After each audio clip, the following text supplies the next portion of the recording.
Di ako perpektong kapatid, pero mahal na mahal ko ang mga kapatid ko. Sana mag-ingat kayo palagi. Minsan kahit may tampuhan o di pagkakaintindihan, hindi nawawala yung pagmamahal.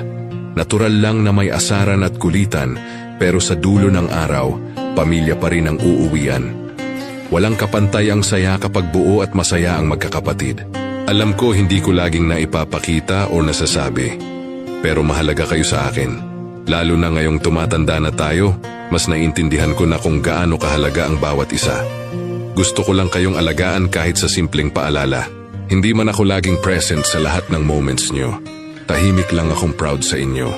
Sa bawat tagumpay at hirap nyo, kasama nyo ako kahit hindi halata. Ang pagmamalasakit ko, hindi man madaldal, pero totoo. Kaya please mag-iingat kayo palagi.